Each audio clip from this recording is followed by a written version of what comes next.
नमस्कार दोस्तों, मैं हूँ आरती प्रजापति यूट्यूब चैनल पर आप सभी का हार्दिक स्वागत करती हूँ। दोस्तों, हमारे यहाँ UGC net paper 1 and paper 2 psychology की प्रिपरेशन कराई जा रही है।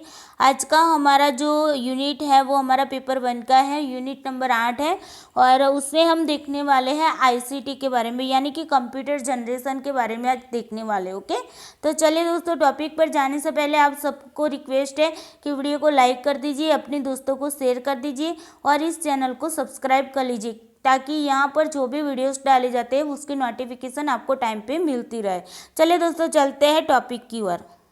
सबसे पहले बता देती हूँ कि कंप्यूटर की जो पीढ़ियाँ थी उन पीढ़ियों में अभी तक 5 पीढ़ी आई हुई है। ओके, यानी कि जो भी जनरेशन थी कंप्यूटर की वो 5 जनरेशन अभी तक आई हुई है। ओके, चलिए आगे देखते हैं।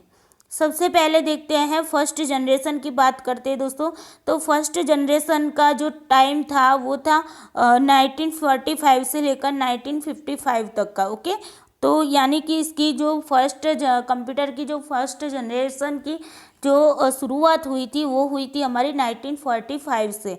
तो ये भी आपको याद रखना है, इसका पीरियड टाइम भी आपको याद रखना है, 1945 से लेकर 1955 तक। ओके, इस जनरेशन में वैक्यूम ट्यूब टेक्नोलॉजी का यूज़ किया गया था। तो ये भी आपको याद रखना है, अगर क्वेश्चन पूछा जाए कि कंप्यूटर की फर्स्ट जनरेशन में कौन सी टेक्नोलॉजी का यूज़ किया गया था, तो वैक्यूम ट्यूब टेक्नोलॉजी का यूज़ किया गया था। ओके, और इसमें मशीनी भाषा का उपयोग किया गया था। यहाँ से भी क्वेश्चन आ सकता है कि कंप्यूटर की फर्स्ट जनरेशन में कौन सी लैंग्वेज का यूज़ किया गया था, तो यहाँ पर आपका मशीनी लैंग्वेज का यूज़ किया गया था। ओके, इसमें मेमोरी के तौर पर चुंबकीय टैप और पंच कार्ड का प्रयोग किया गया था। ये भी आपको याद रखना है, चुंबकीय टेप और पंच कार्ड। ओके, तो देखिए आप यहाँ पर देख सकते हो, यहाँ पर मैंने इमेज लगा रखी है। आप देख सकते हो कि जो फर्स्ट जनरेशन वाले जो कंप्यूटर थे वो कितने बड़े थे, एक रूम में कितने पूरे के पूरे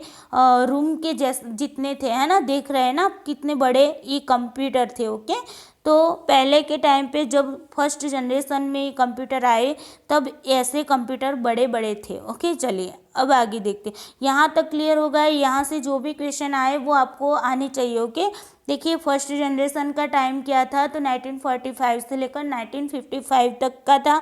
वहाँ पर कौन सी टेक्नोलॉजी का यूज़ किया गया था, तो वैक्यूम ट्यूब टेक्नोलॉजी का यूज़ किया गया था, मशीनी भाषा का यूज़ किया गया था और चुंबकीय टैप एवं पंच कार्ड का यहाँ पर प्रयोग किया जाता था। ओके, यहाँ तक क्लियर। चलिए अब आगे देखते हैं। आगे देखते हैं, बात करते द्वितीय पीढ़ी की, यानी कि सेकंड जनरेशन की बात करते।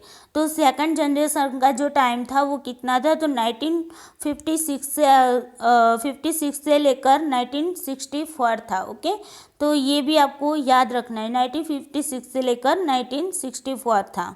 अब देखिए इस पीढ़ी में क्या था, तो यहाँ पर ट्रांजिस्टर का प्रयोग किया गया था, जिसका विकास किसने किया था, ये जो ट्रांजिस्टर था वो ट्रांजिस्टर का विकास किसने किया था, तो विलियम शॉकली ने किया हुआ था। और कब किया था, तो 1947 में विलियम शॉकली ने इसका प्रयोग किया था। ओके, इसका विकास किया था। और इसमें कौन सी लैंग्वेज का यूज़ किया गया था, तो असेंबली भाषा का यहाँ पर यूज़ किया गया था। आगे अपने फर्स्ट जनरेशन में देखा कि वहाँ पर मशीन भाषा का उपयोग किया गया था, तो यहाँ पर द्वितीय पीढ़ी में यानी कि सेकंड जनरेशन में क्या हुआ कि असेंबली भाषा का यहाँ पर यूज़ किया गया था। ओके, और इसमें मेमोरी के तौर पर चुंबकीय टैप का प्रयोग किया गया था। ओके, तो ये यहाँ तक क्लियर हो गया। आप यहाँ पर इमेज में देख सकते हो कि सेकंड जनरेशन वाले कंप्यूटर कैसे थे। ओके, यानी कि वो जो कंप्यूटर थे पहले पीढ़ी के जो कंप्यूटर थे उससे थोड़े से छोटे थे। ओके, चलिए उसके बाद आते दोस्तों तीसरी पीढ़ी की ओर आते हैं, थर्ड जनरेशन में आ जाते हैं। ओके, तो थर्ड जनरेशन का टाइम था वो 1964 से लेकर 1975 था। ओके, तो ये भी आपको याद रखना है, कब शुरुआत हुई तीसरी पीढ़ी की, यानी कि थर्ड जनरेशन की कब शुरुआत हुई, तो 1964 से शुरुआत हुई और कब तक हुई, तो कब तक रही, तो 1975 तक रही। ओके, इस जनरेशन में आईसी का प्रयोग किया गया था। किसका प्रयोग किया गया था, आईसी का प्रयोग किया गया था। अब देखिए यहाँ पर आईसी का अगर फुल फॉर्म पूछा जाता है तो आईसी का मतलब होगा इंटीग्रेटेड सर्किट, यानी कि यहाँ पर ये जो थर्ड जनरेशन वाले कंप्यूटर थे वहाँ पर इंटीग्रेटेड सर्किट का यूज़ किया गया था। ओके, आईसी का विकास 1958 में जैक किबली ने किया था। तो देखिए यहाँ से आपका ये भी क्वेश्चन बन सकता है कि इंटीग्रेटेड सर्किट का विकास किसने किया था और कब किया था। तो इंटीग्रेटेड सर्किट का विकास किया था जैक किबली ने, और कब किया था, तो 1958 में किया था। ओके, चलिए आगे देखते हैं। इसमें आईसी टेक्नोलॉजी एसएसआई का प्रयोग किया गया था। देखिए यहाँ पर क्या किया गया था, तो आईसी टेक्नोलॉजी एसएसआई का प्रयोग किया गया था। अब देखिए ये एसएसआई का फुल फॉर्म भी पूछा जा सकता है। तो एसएसआई का फुल फॉर्म है स्मॉल स्केल इंटीग्रेशन। ओके, तो ये भी आपको याद रखना है, स्मॉल स्केल इंटीग्रेशन। तो इसका यहाँ पर क्या किया गया था, प्रयोग किया गया था थर्ड जनरेशन के कंप्यूटर में। उसके बाद देखते हैं इसमें हाई लेवल भाषा का प्रयोग किया गया था। यहाँ पर क्या हो गया, हाई लेवल भाषा का प्रयोग किया गया। देखिए फर्स्ट जनरेशन में कौन सी लैंग्वेज थी, तो वहाँ पर मशीनी भाषा का प्रयोग किया गया। फिर सेकंड जनरेशन आई तो वहाँ पर क्या हुआ, तो सेकंड जनरेशन में असेंबली भाषा का प्रयोग किया गया। जबकि हम अब थर्ड जनरेशन में आ गए, तो थर्ड जनरेशन में क्या हुआ, यहाँ पर हाई लेवल भाषा का प्रयोग किया जाना लगा। ओके, फिर मेमोरी के तौर पर यहाँ पर चुंबकीय डिस्क का प्रयोग किया जाने लगा। ओके, तो ये थी आपकी थर्ड जनरेशन की, और यहाँ पर आप इसकी इमेज देख सकते हो कि किस तरीके का ये थर्ड जनरेशन का कंप्यूटर थे। ओके, चलिए अब आगे देखते हैं। आते हैं चौथी पीढ़ी के बारे में, यानी कि फोर्थ जनरेशन पर आ जाते हैं। तो फोर्थ जनरेशन का जो टाइम था वो था 1975 से लेकर 1989 तक का इसका समय रहा है। ओके, तो ये भी आपको याद रखना है। अब देखिए इस जनरेशन में क्या हुआ कि आईसी की जो आधुनिक तकनीकी का यहाँ पर प्रयोग किया जाने लगा। ओके, देखिए थर्ड में आईसी का प्रयोग किया जाता था, लेकिन ये फोर्थ जो जनरेशन थी उसमें भी यहाँ पर क्या किया गया, आईसी की जो भी आधुनिक टेक्नोलॉजी थी उसका यहाँ पर प्रयोग किया जाने लगा। आईसी की यह तकनीकी वीएलएसआई थी। देखिए इसका ये जो नई तकनीकी थी आईसी की, उसका नाम था वीएलएसआई। अब देखिए वीएलएसआई क्या है, तो वीएलएसआई का फुल फॉर्म है very large scale integration. Okay, very large scale integration. Okay, तो इसका यहाँ पर ये टेक्नोलॉजी का उपयोग हमारी फोर्थ जनरेशन में किया जाने लगा।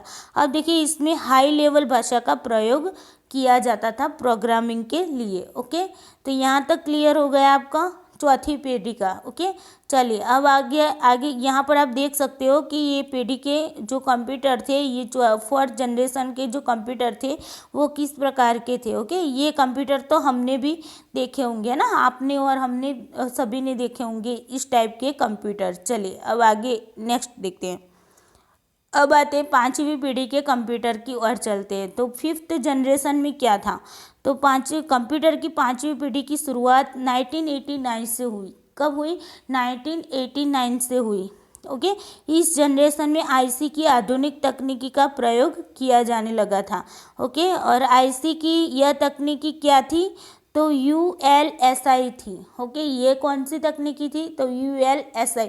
आपको ये तकनीकी याद रखनी है। ओके, हर एक में अलग अलग तकनीकी है, आपने देखी होगी। अभी हम फिर से रिवीजन कर देते हैं लास्ट में। ओके, तो ये यूएलएसआई थी यहाँ पर फिफ्थ जनरेशन में, और यूएलएसआई का फुल फॉर्म है क्या, ultra large scale integration. Okay, ultra large scale integration. तो ये तकनीकी थी हमारी फिफ्थ जनरेशन में। इसमें भी हाई लेवल भाषा का प्रयोग किया जाता था। ओके, और वो भाषा ऐसी थी जो अधिक सरल है। ओके, इन भाषाओं में भी जीयूआई इंटरफेस का प्रयोग किया जाता है। ओके, इन भाषाओं में किसका प्रयोग किया जाता है, तो जीयूआई इंटरफेस का प्रयोग किया जाता है। तो ये आप देख रहे हैं कि ये जो है वो फिफ्थ जनरेशन कंप्यूटर है जो आप और हम अभी चला रहे हैं। ओके, तो चलिए अब आते हैं नेक्स्ट बात करते हैं। देखिए पांचवी पीढ़ी के बाद अभी कोई भी कंप्यूटर, अभी हम जो भी कंप्यूटर यूज़ कर रहे हैं वो 5th जनरेशन की कंप्यूटर है। ओके, अब देखिए भविष्य में अगली पीढ़ी के जो कंप्यूटर आने वाले हैं उसके बारे में थोड़ी सी बात कर लेते हैं। तो यहाँ पर बात करनी है नैनो कंप्यूटर की। तो नैनो कंप्यूटर क्या है कि नैनो जो स्तर पर निर्मित नैनो ट्यूब्स के प्रयोग से अत्यंत छोटे और विशाल क्षमता वाले कंप्यूटर के विकास का यहाँ पर प्रयोग किया जा रहा है। ओके, तो यहाँ पर ये प्रयास किया जा रहा है कि कंप्यूटर जो होंगे वो नैनो यानी कि छोटे से होंगे और लेकिन उसकी जो क्षमता होगी वो कैसी होगी, बहुत ज़्यादा होगी। ऐसे कंप्यूटर विकसित करने का प्रयास अभी जारी है नैनो कंप्यूटर का। ओके, उसके बाद देखते हैं क्वांटम कंप्यूटर। तो क्वांटम कंप्यूटर में क्या है, तो यह प्रकाश के क्वांटम सिद्धांत पर आधारित है। ओके, तो जिसमें क्या होता है कि आंकड़ों का जो संग्रहण करना होता है, डाटा का जो स्टोरेज करना होता है और जो संसाधन क्वांटम कण होते हैं, तो यह कण युग्म में रहते हैं और उन्हें क्यूबिट्स कहते हैं। ओके, तो इस प्रकार के कंप्यूटर भी विकसित करने का प्रयास किया जा रहा है। तो अगली पीढ़ी के कंप्यूटर जो है उसमें आपको याद रखना है नैनो कंप्यूटर और क्वांटम कंप्यूटर, ये दोनों प्रकार के कंप्यूटर विकसित करने की प्रयास अभी किया जा रहा है। ओके, चलिए फिर से एक बार रिपीटेशन कर देते हैं। ओके, सभी पीढ़ी के बारे में। तो यहाँ से देखते हैं कि फर्स्ट जनरेशन में क्या था, तो वहाँ पर वैक्यूम ट्यूब टेक्नोलॉजी का प्रयोग किया गया था, मशीन भाषा का प्रयोग किया जा रहा था, चुंबकीय टैप एवं पंच कार्ड का प्रयोग किया जाता था। उसके बाद आते हैं सेकंड जनरेशन में। तो सेकंड जनरेशन में किसका, ट्रांजिस्टर का प्रयोग किया गया था। ओके, और असेंबली भाषा का प्रयोग किया जाता था और चुंबकीय टैप का प्रयोग किया जाता था। ओके, फिर आते हैं थर्ड जनरेशन में। तो थर्ड जनरेशन में आईसी का यानी कि इंटीग्रेटेड सर्किट का यूज़ किया जाता था और उसमें भी एसएसआई का प्रयोग किया गया था। एसएसआई का मतलब क्या है, स्मॉल स्केल इंटीग्रेशन। ओके, तो इसका प्रयोग किया जाता था और भाषा उसकी क्या थी, हाई लेवल पर थी। और यहाँ पर क्या हुआ, जो पहले चुंबकीय टैप का यूज़ किया जाता था वहाँ उसकी जगह यहाँ पर क्या हुआ, चुंबकीय डिस्क का उपयोग किया जाने लगा। ओके, उसके बाद देखते हैं चौथी पीढ़ी यानी कि फोर्थ जनरेशन में आ गए। तो वहाँ पर क्या हुआ, आईसी की आधुनिक तकनीकी का उपयोग किया जाने लगा और वहाँ पर क्या किया जाने लगा, तो यहाँ पर जो यहाँ पर जो आपने देखा एसएसआई जो था उसकी जगह पर यहाँ पर वीएलएसआई का उपयोग किया जाने लगा। तो वीएलएसआई का मतलब क्या है, very large scale integration. Okay, तो इसका उपयोग किया जाने लगा और भाषा इसकी क्या है, हाई लेवल की। ओके, चलिए फिर आते हैं फिफ्थ जनरेशन में। तो फिफ्थ जनरेशन में क्या हुआ, यहाँ पर भी आईसी की तकनीकी का उपयोग किया जाने लगा, लेकिन यहाँ पर क्या हुआ, वीएलएसआई का उपयोग किया जाने लगा। ओके, तो यूएलएसआई का प्रयोग किया जाने लगा। यूएलएसआई का फुल फॉर्म क्या है, ultra large scale integration. Okay, और यहाँ पर भी लैंग्वेज क्या थी, हाई लेवल की थी। ओके, और यहाँ पर इन लैंग्वेज में भी जीयूआई इंटरफेस का प्रयोग किया जाने लगा। तो ये था दोस्तों कंप्यूटर की जनरेशन के बारे में जो मैंने आपको अभी बता दिया। आई होप वीडियो अच्छा लगा होगा। चलिए दोस्तों, आज के लिए इतना ही। Thank you so much.